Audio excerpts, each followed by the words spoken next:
একজন নবীর ভিতরে খুব রাগ ছিল, খুব রাগী নবী। প্রত্যেক নবী ধৈর্যশীল ছিলেন, ওই নবীও ধৈর্যশীল ছিলেন, কিন্তু খুব বেশি রাগ ছিল। সে নবীর নাম কি বলুন তো? ওরে এত জোরে বলেন, বাড়ি কি আশেপাশে নাকি? অনেক দামি নবী, অনেক দামি নবী। আল্লাহ পাক এই নবীর নামটা সবচেয়ে বেশি কোরআনে নিয়েছেন। মুসা দিয়ে গোটা পৃষ্ঠা ভরা। ওয়াইদ ক্বালা মুসা ওয়াইদ কুলতুম ইয়া মুসা, আছে মুসার নামটা আছে। আল্লাহ পাক এই নবীকে খুব দাম দিয়েছেন, খুব সম্মানী নবী ছিলেন তিনি। এবং আল্লাহ তাআলা তার সঙ্গে ডাইরেক্ট বাক্যালাপ করেছেন, কথা বলেছেন। ওয়াকাল্লামাল্লাহু মুসা তাকলিমা, কথা বলেছেন। এবং কথা বলতে বলতে একদিন আল্লাহকে বলিলেন, আল্লাহ জীবনে তো বহু কথা বললাম, না দেখে না দেখি কথা বলো কি মজা পাওয়া যায়? আল্লাহ একটু দেখি কথা বলবো, একটু ভিডিও কল দিই। আল্লাহ অডিও কল দিয়ে কথা বললাই, একটু ভিডিও কল দিই। আল্লাহ বলেন ভিডিও কল নাই, আমার দেখতে পারবে না। লান তারানি, আমাকে দেখতে পারবে না। আল্লাহ আমি তোমাকে দেখবই। তোর পাহাড়ে গেলে দেখতে পেলেন না। এই দুনিয়ার চর্মচক্ষুতে আমরা আল্লাহকে দেখবো না, আল্লাহকে জান্নাতে গিয়ে তৃপ্তি মতো আমরা দেখবো ইনশাআল্লাহ। জোরে বলি ইনশাআল্লাহ। সবাই জান্নাত পেতে রাজি আছেন তো? নামাজ না পড়ে নাকি? নামাজ না পড়ে না নামাজ পড়ে? নামাজ পড়ে। মুসা আলাইহিস সালাম খুব রাগ ছিল, খুব রাগী মানুষ ছিল। এক বেচারি ভুল করলো, দোষ করলো। তাকে বললেন তুমি তো দোষী, তুমি তো দোষ করেছো। কিন্তু আমি দোষ করিনি। মারছেন থাপ্পড়, থাপ্পড় মারাও সারা, মরে যাওয়াও সারা। যখন মরে গেছে তখন আল্লাহকে বলে, আল্লাহ ওরে আমি মানলাম হলো শাসন করার জন্য, ও যে মরে যাবে এটাকে আমি জানি। মার্ডার কেসের আসামি আমি না, তুমি আল্লাহ নিজে। আল্লাহ বলছেন মুসা দেশে থাকতে পারবে না, দেশ ছাড়ো, পরিস্থিতি খারাপ। ফেরাউন হত্যার হুলিয়া জারি করেছে, তাড়াতাড়ি দেশ থেকে বের হয়ে পড়ো। আল্লাহর নবীরা দেশে টিকতে পারেন নাই। শুধু তাদের একটাই দোষ ছিল, সেটা হলো তারা সব নবীর মুখ থেকে একটা কথা বের হয়েছে, সৃষ্টি যার, আইন চলতে হবে তার। চলে গেলে কি রাগ দেখে, থাপ্পড় মারছেন, মরে গেছে। বের হয়ে চলে গেলে, অনেক দূর চলে গেলে, মাদিয়ান নামক একটা এলাকায় চললেন।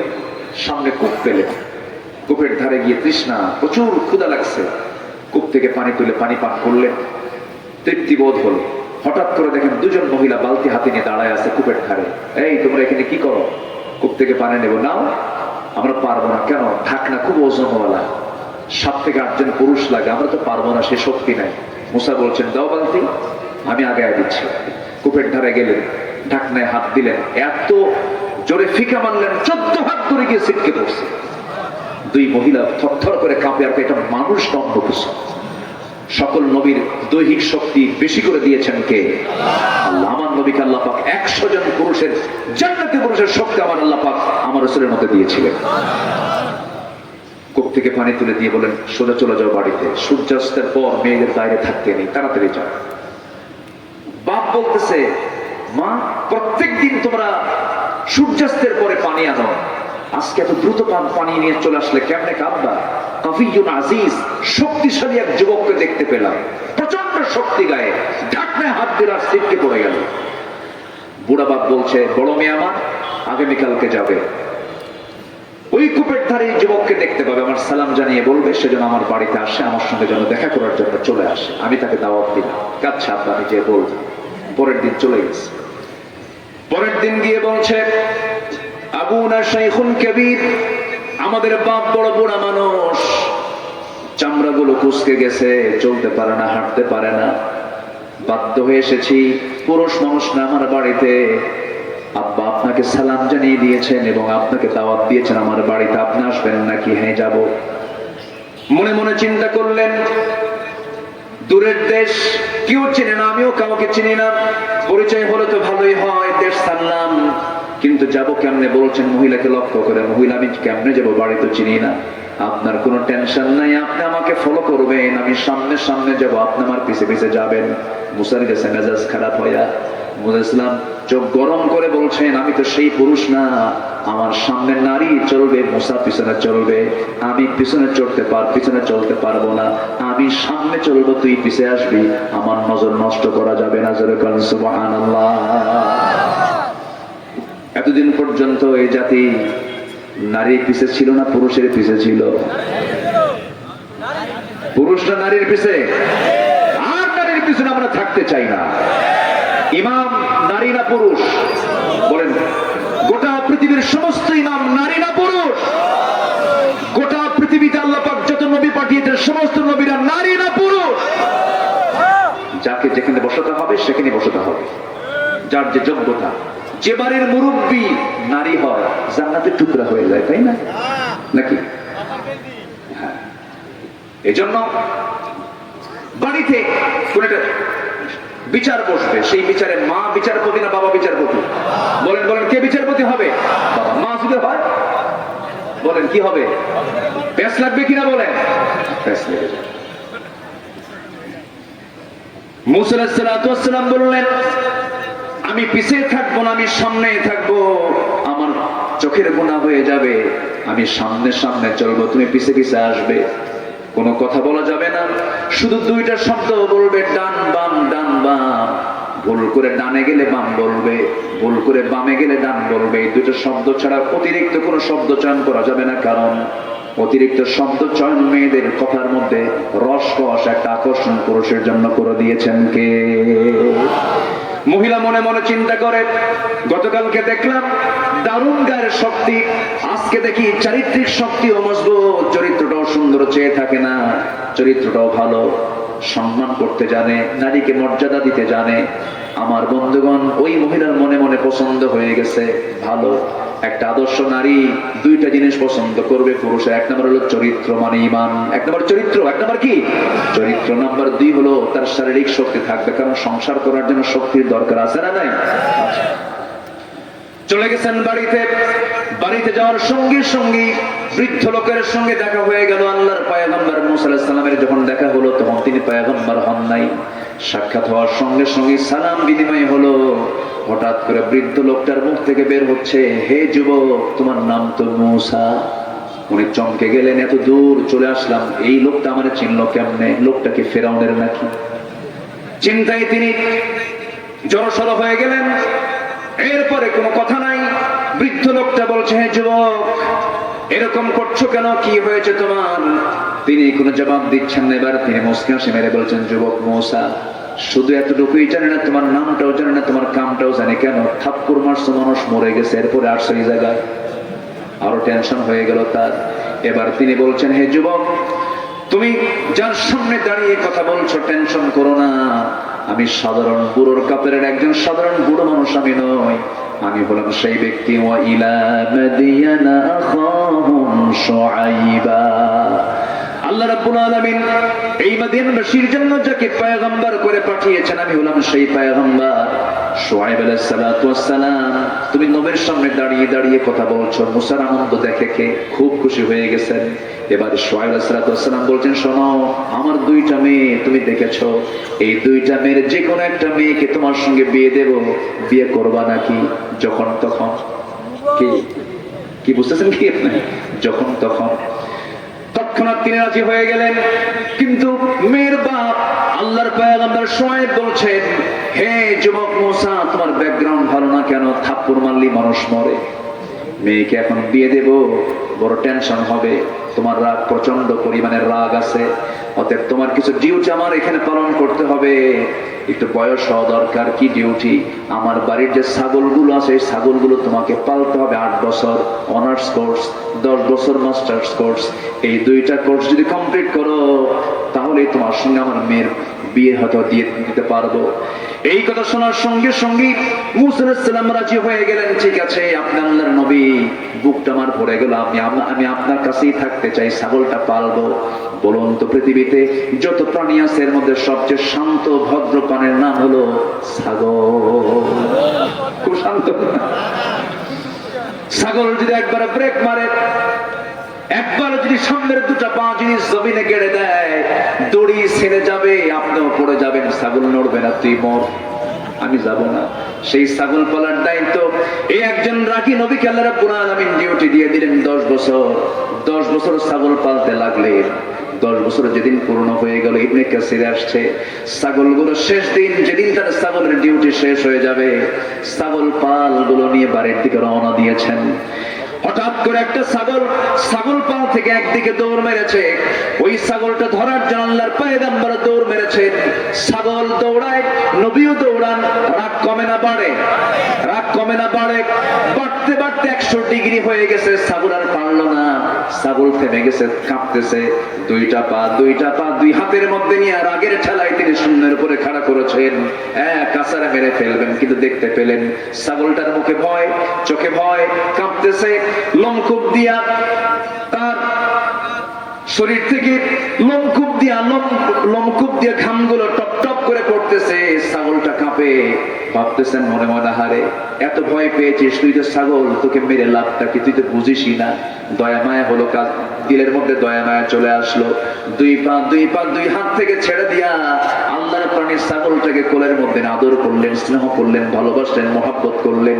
আল্লাহ বললেন, মুসা রাগ কমে গেছে, নবুয়ত দিয়ে দিলাম। যেরকম সুবহানাল্লাহ। ধৈর্য আসলে পরে পুরস্কার পাবো কার কাছে?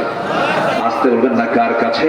আল্লাহর প্রিয় হওয়ার জন্য 1 নাম্বার বলেছি আমরা আনুগত্য করতে হবে কার? নাম্বার 2 মুহাম্মদ সাল্লাল্লাহু আলাইহি ওয়াসাল্লাম। নাম্বার 3 হলো নফসের শুদ্ধতা। নফসকে সুন্দর রাখতে হবে, ফ্রেশ রাখতে হবে। হিংসা করা যাবে না, অবৈধ লোভ করা যাবে না, অহংকার করা যাবে না। অহংকার মানে তার ধ্বংস। অহংকার মানে কি? তার কি ধ্বংস। কি দরকার ছিল কোটা বিরোধী আন্দোলন করলো ছেলেরা? আমরা আমাদের সন্তান তো, কি দরকার ছিল এখানে অহংকার দেখানো? তারা বলতেছে না, মেধার যোগ্যতা যাচাই করে আমাদেরকে মূল্যায়ন করা হোক। আর কতদিন চলবে? এই 54 বছর চলছে, 52 বছর চলছে, আর কতদিন দেখবো আমরা? এই কোটাকে বাতিল করা হোক। আমাদের তৎকালীন প্রধানমন্ত্রী বলে ফেললেন, রাজাকারের নাতিপুতিরা চাকরি পাবে। মনে আছে আপনাদের? মনে আছে? ওই ত্যাগ আর জাতি গ্রহণ করেনি, ওই অহংকারটাকে পতন ঘটিয়ে দিয়েছে। অহংকার হলো একমাত্র কার জন্য? আল্লাহর জন্য। এগুলো হচ্ছে নফসের রোগ। আল্লাহ তাআলা এই রোগ থেকে আমাদেরকে বাঁচান। জোরে বলি আমিন। আরো জোরে বলি আল্লাহুম্মা আমিন। সম্মানিত ভাইয়েরা, এখন নাম্বার 4 হলো, আমরা যদি আল্লাহর প্রিয় বান্দা হতে চাই, 1 নম্বর হচ্ছে আমার রব হিসেবে গ্রহণ করতে হবে কাকে?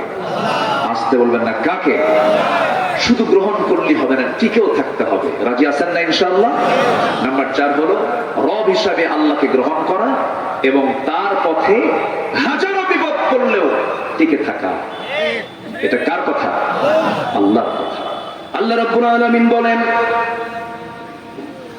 ইন্নাল্লাযীনা ক্বালু রাব্বুনা আল্লাহু সুম্মা ইসতাকামু তাতানাজ্জালু আলাইহিমুল মালায়েকা আল্লা তাখাফু ওয়া লা তাহজানু ওয়া আবশিরু বিল জান্নাতিল্লাতী কুনতুম তুআদুন। জোরে বলুন আল্লাহু আকবার।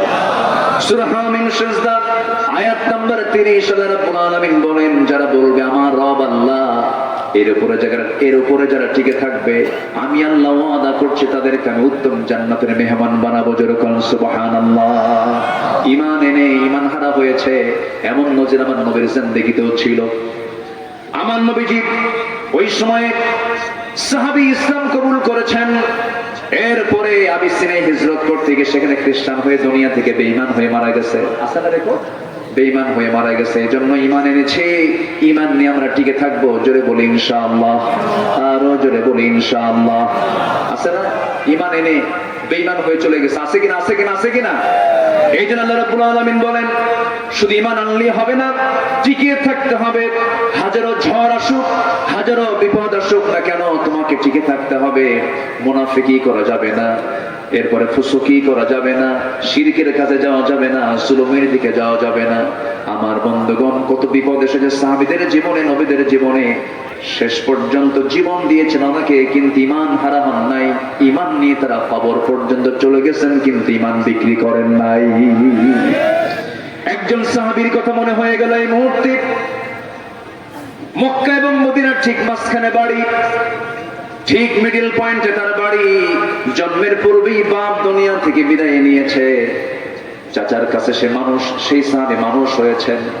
চাচা তাকে খুব ভালোবাসতো, সম্পত্তি তার নামে বহু লিখিয়েও দিয়েছে, কিন্তু এই সাহাবী এতিম থেকে বড় হয়েছেন, কালিমার দাওয়াত পেয়েছেন, কালিমা পড়ে মুসলমান হয়েছেন।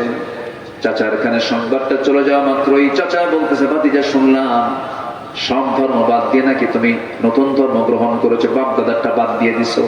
মুস্কি হাসি মেরে বলছে, চাচা আমি তো এমনি এমনি ধরি নাই, আমি আপনাকেও দাওয়াত দিচ্ছি, এর চাইতে বড় দিন এই পৃথিবীতে আর দ্বিতীয়টা নাই, আপনিও কালেমা পড়েন। চাচা খেপে গেল, রেগে গেল, খেপে রেগে গিয়ে বলছি, বাপ দাদার ধর্মে চুনকালি মেরে আবার তুই আমাকে নতুন দাওয়াতের সবক শোনাস? তুই কি জানিস এই দিন গ্রহণ করার জন্য তোর কি হতে পারে? মুস্কি হাসি মেরে বলছে, চাচা আপনি কি বলতে চান বলুন, সমস্ত সম্পত্তি তোর কাছ থেকে জোর করে নিয়ে নেব। মুস্কি হাসি মেরে বলছেন, চাচা জোর করে নেওয়া লাগবে না, এই মুহূর্তে স্বেচ্ছায় আমি আমার সমস্ত সম্পদ আমি আপনার হাতে তুলে দিলাম। সুবহানাল্লাহ বলা যাবে না ভাই? দিয়ে দিলে।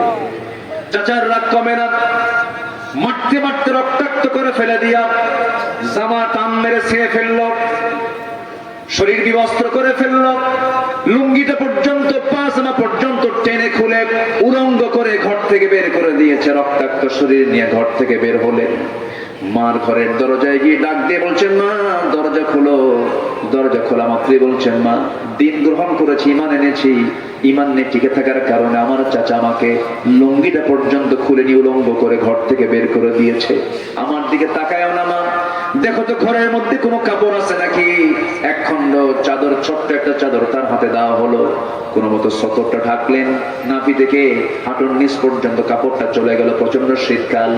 মাকে ডাক দিয়ে বলে, মা পৃথিবীর কোনো দরবার ভালো লাগে না, আমার কাছে শ্রেষ্ঠ দরবার আমার রাসূলের দরবারটা আমার সবচাইতে বেশি ভালো লাগে। চলে গেলাম মা, আমি চলে গেলাম, আমার জন্য দোয়া করো। শূন্য হাতি দুনিয়া বিক্রি করলেন, সব কিছু বিক্রি করে ইমানটাকে পুঁজি করে নিয়ে পায়ে হেঁটে হেঁটে রওনা দিয়েছেন। মদিনায় পৌঁছে গেলেন, ফজরের সময় পৌঁছে গেছেন, দরজায় নক করছেন, হুজুর দরজা খুলে। আমার নবীজি দরজা খুলে দেখেন গায়ে কাপড় চোপড় নেই, প্রচন্ড ঠান্ডায় কাঁপতেছে, কিচ্ছু জিজ্ঞাসা করলেন না। ভিতর থেকে আমার নবীজির ব্যবহৃত সবচেয়ে উত্তম দুটো জুব্বা, সবচেয়ে ভালো দুটো জুব্বা আমার নবীজি হাতের মধ্যে করে নিয়ে বাইরে এসে বলছেন, যুবক গায়ে কোনো কাপড় চোপড় নেই, কাঁপতেছো, আমার জুব্বাটা গায়ে দাও। জুব্বা তার গায়ে গায়ে পরে নিলেন।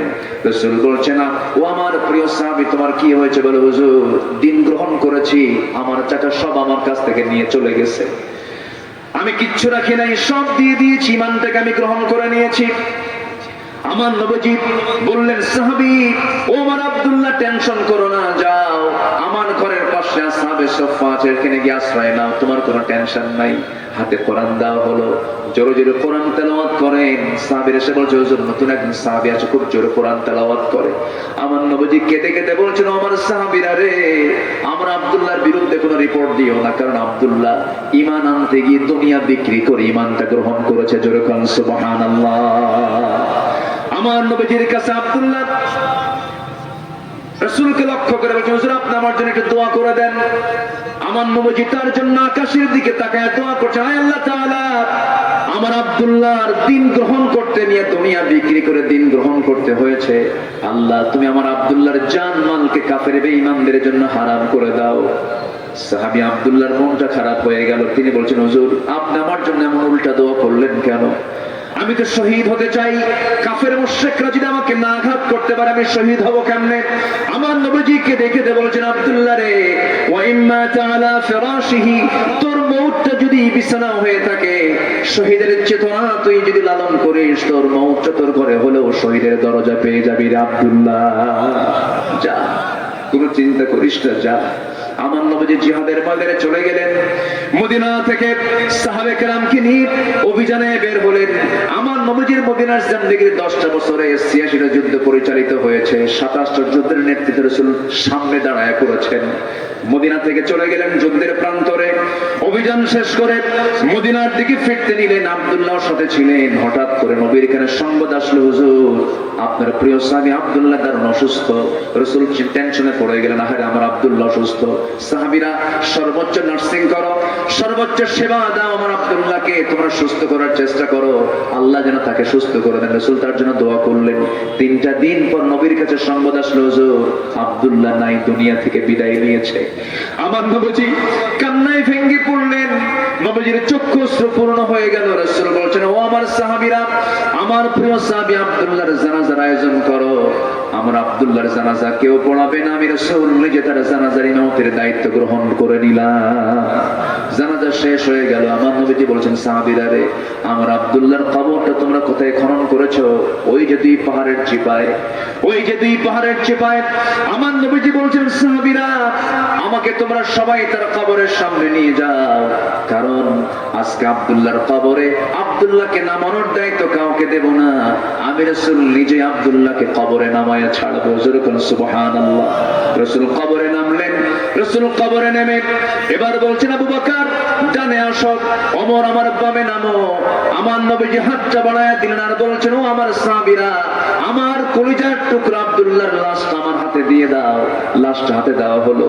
আমার নবীজি বলছেন, ও আবু বকর মাথাটা ধরো, ওমর পাটা ধরো। তিনজন মিলে আমার নবীজি ওই কবরে আব্দুল্লাহকে রাখলেন। আব্দুল্লাহকে রেখে তার জন্য দোয়া করছেন, বুকে হাত রেখে আকাশের দিকে তাকায় বলছেন, আকাশের মালিক আল্লাহ, আজ তক এই মুহূর্ত পর্যন্ত আমি আব্দুল্লাহর উপরে সন্তুষ্ট আছি। আল্লাহ, আমার আব্দুল্লাহকে তুমি আল্লাহ কবুল আর মঞ্জুর করে নাও।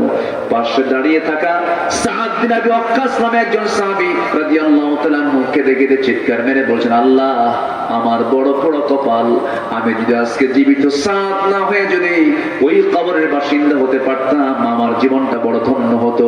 যে কবরের বাসীকে নামানোর জন্য বিশ্বনবী ওমর আর আবু বকরকে সঙ্গে করে নামে। আল্লাহু আকবার বলে। আমার ভাইয়েরা, আমার বন্ধুগণ, জীবন তেমন করে গঠন করতে হবে, ঈমান থেকে লালন করতে হবে, ঈমানের যত্ন করতে হবে, ঈমান নিয়ে টিকে থাকতে হবে। যখন মুসিবত চলে আসবে তখন বলতে হবে, আল্লাযীনা ইযা আসাবাতহুম মুসিবাতুন ক্বালু ইন্না লিল্লাহি ওয়া ইন্না ইলাইহি রাজিউন। ফয়সালা কার? আসতে বলুন না, ফয়সালা কার? আল্লাহর প্রিয় হওয়ার জন্য কয়টা গুণ দরকার বলেন? 15টা গুণ দরকার। নাম্বার 4 চলে গেল, আরো আছে 11টা। আমি কি শেষ করে দেব? কিন্তু এদিকে বাঁচতেছে প্রায় 12টা। কি করব বলেন? আলোচনা চালাবো? আলোচনা চালাবো? কারো কোনো আপত্তি নেই তো? জোরে বলি ইনশাআল্লাহ। জিকির করি লা ইলাহা ইল্লাল্লাহ, লা ইলাহা, আরো জোরে সুবহানাল্লাহ।